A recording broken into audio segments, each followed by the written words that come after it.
She doesn't. Hi, how are you today? I'm fine. Okay. My name is George Polilio. Yeah? I am the son of Anthony Polilio, my father, and Constant Bosler was her maiden name. My mother, who was born in Missouri, uh, St. Genevieve, Missouri, south of St. It was St. Genevieve, Missouri, south of St. Louis. Okay. Anyways, So thank you for that information. Can we slow down a little bit? Sure. And I'll ask you a couple questions, and Yeah. then that's what we're gonna do, kind of just go through your family history and spend some time really getting to understand your background. So tell me your name again. George Polilio, P-O-L-I-L-L-I-O. P-O-L-L. P-O-L-I-L-L-I-O. Okay. And then, and your current address. 2050 Central Street, Stoughton, Mass. Okay. And your date of birth. 8650. And your present marital or relationship. I'm single. Okay. And can you tell me a little bit about your ethnic background? Is there, do you speak any other languages? My mother was German, English, and Scottish, and my father was Italian. Okay. So do you speak, were there any other No. languages in your home? Or? No, there was just English. Okay. And do you have any children? I have 6 children. You have 6 children, wow. So can you tell me a little bit about your children, their ages? I was married when I was 21. I had 2 children with Linda Connor. And then, we were kind of young when we got married. It didn't work. So we kind of split, but it wasn't a bad type of thing. And I remained really big in my kids' lives. And then I got remarried to Karen Patasi. Okay. And I had 4 daughters with her. I had my first marriage. I had a boy and a girl. Okay, and what would their ages be now? Right now. Yep. Right now, Kelly was born in let me see, 1970. Okay. George was born in 1972. Okay. And then I had 4 daughters with Karen, and to tell you the truth, I can't name the years that they That's were born. okay. Okay. All right, but they're like, the first 3 were like 2 years apart. Okay. And then the youngest one, she's 26. So the youngest is 26. And what are their names? Jessica's the oldest, then there's Geraldine, Jillian, and Kayla. Okay. And do you still see them as well? I'm really close to my kids, all of them. Okay. So, do any of them live with you, or? My youngest lives with me. Okay, and I'm sorry, tell me her name again. Kayla. Kayla, so she lives with you. And then, so is there anyone else living in your house? Yes, she has 2 kids and her boyfriend lives with her. Okay, so your grandchildren? My grandchildren. Okay. And her boyfriend? And her boyfriend. Okay. And do you know how old your grandchildren are? They're 6 and 8. Okay. So the 4 of you live in the house then? Yes. Okay. And so let's spend a little bit of time going through your family history. So if you can tell me, what I wanted to know is your mother, father, your siblings. Is there any drug or alcohol abuse in your family? None with anyone? None. So you're pretty emphatic about that? There's really, it's kind of weird that you should say that, but the big problem in my family, we had a history of kidney disease. Okay. And I guess if anything, my mother was on dialysis a good part of her life. Okay. And my sister, when I was 21, I gave my sister a kidney. And at that time, they gave her 6 months to live. And she's still alive today. She's Wow. one of the longest living kidney recipients on Inuram, which is the anti-rejection drug, if not the longest.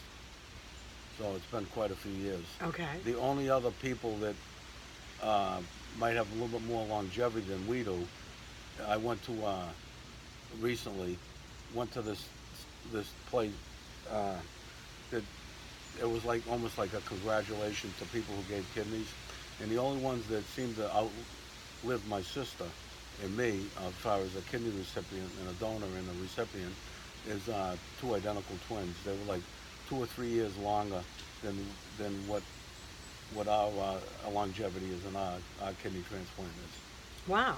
So, So, um, so in she's 18 months older than me, my sister. your sister, does she live near you? Are you close Yeah, to your not that sister? far away, Yeah. about a few miles. Okay. She lives in Stoughton also. And do you have any other siblings besides your sister? Yes, there were 7 of us all together.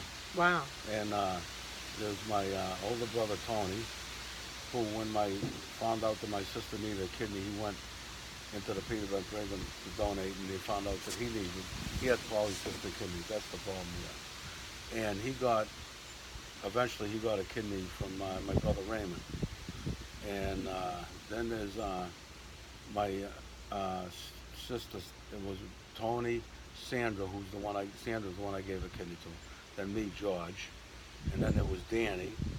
Danny got a kidney from Joe, my brother Joe was the youngest, and then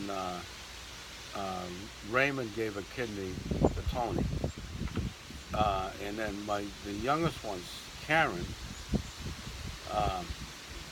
had to have a kidney, and she just got one from a stranger, and it's been working out pretty fine. Okay. And so are your parents are all of your siblings They still passed. alive? My sister's brothers are still alive. Okay. And your parents are both Yeah, they deceased. deceased. Okay. And so is there any history of mental illness or suicide in any No. of your family? So mothers, fathers, nothing? Well, I had, absolutely, probably perfect childhood. Now that I look back, I had great parents. They stayed together. They loved each other their whole life, and they were very loving and giving people, terrific people. And 15 years ago, I took my 2 of my kids to New York. One of my brothers, my youngest brother, lives in New Jersey, and while we were going to go see him, we went to see the Statue of Liberty, and we also went and saw the wall, where people at Ellis Island come over Yeah. from the boat, and my grandfather's name was on the wall, and they had his name as Frank Palil, which is a different spelling than what it is today. What happened years ago, when up at the town of Stoughton, they changed the name, but originally it was Palil. It wasn't Palilio. It was a different spelling. So he came over from Italy, and he settled in Stoughton, and he was a championship wrestler at work camp. He was a big, strong guy. Well, a lot of Italians are real short, Yeah. but he was well over 6 foot. He was a big guy, and he worked very, very hard. And the Polio family had his family. He had a bunch of kids. My father was, of course, one of them. They had about 10 or 12 kids, and they worked on the farm. And I used to get, years ago, people come up to me and say, we worked on that farm. And my father used to say, back then, there was no welfare, so to speak. They had some relief, but you had to go up to the town to get it, and it was almost like humiliating to do it. It was a local type of thing. So he said that a lot of the people would come and work on the farm, and he said, I think just for the big sandwich that my grandmother used to give them, she used to feed them really well. There wasn't a lot of money back then, Yeah. so the people would come and work on the farm, and they would get fed, because there was always plenty of food on the farm. And I used to have people come up to me all the time, said, we worked on that farm when we were kids. Yeah. So like a big part of Stoughton worked on that farm. It was pretty unique. And then, from what I understand, my father would tell me that in World War II, he went in the army, and he was stationed in the Philippines, and fighting the Japanese.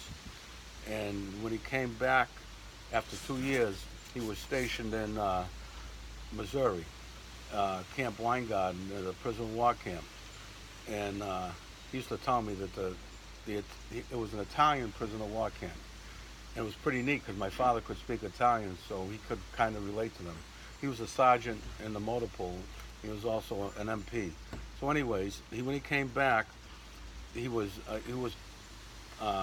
over like I said, in the Philippines for 2 years. And when he came back, one of the big sergeants said, "You gotta go. You're gonna go right back." I said, "I'm not going right back. I just got here." So they got in a fight, and he ended up in the guardhouse. So when the person that ran the camp found out, he kind of got a raw deal. He asked them if either you can be stationed here, or I'll give you 6 weeks leave and go back home and go back overseas. He said, "Well, I'd rather be stationed here." Well, because he was stationed there, that's when he met my mother, and because she lived in Missouri, and I guess one of my mother's sisters, she came from a big family in St. Genevieve, would go out to where the Italian prisoner was. It was called Camp Weingarten. Pretty neat, pretty unique place, and she'd go out there and do like bring them food and stuff like that, and do some charity work. So my father got invited over to the house one time, and that's when he met my mother, and you know, and then it ensued. I didn't know pretty much. They used to go out dancing and stuff, and he married her out there. He did not bring her back home until after he was married, which was pretty funny, because my grandmother, I guess, was a real tough old bird, and I guess he didn't want any Okay. conflict there. So Yeah. he loved my mother. My mother was a great person. But anyways, that was a big part of it. And then I was married twice. I had two different Yeah. sets of family. And when I was 28, I started my business with my brothers. And my father and my uncle were in business. And it was construction business. I kind of talked my brothers into starting to go into the construction. My father when he came back from World War II, he started up a construction company with his brothers. And my father was getting up in age. He kind of wanted to semi-retire, but he still wanted to be active as far as, answering the phone and giving us all that experience in the business. So we kept him around. It was kind of unique because he used to answer the phone all the time while we were out working. So I was in business with 3 of my other brothers. Okay. For So, within your family, so is there any history of depression or anxiety or No.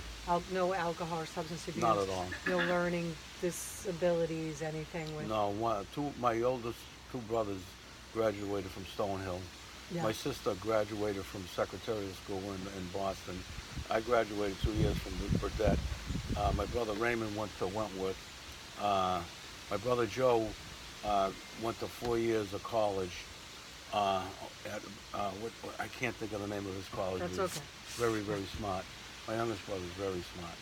He does photography, and he's into now with these remote controls. He takes pictures and all that. But he married a sea and ski model.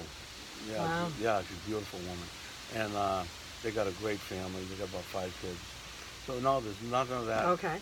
So you were so when we talked on the phone, you said that you'll be 68 this week. Right. So can you tell me a little bit? Are you working? What I'm you're... still working. Okay. So what does that look like? Are you working part-time, full-time? Full time, Okay. 7 days a week, 6 to 7 days a week. Okay, hold on, just 1 second. Because if you do it for more than 15 minutes,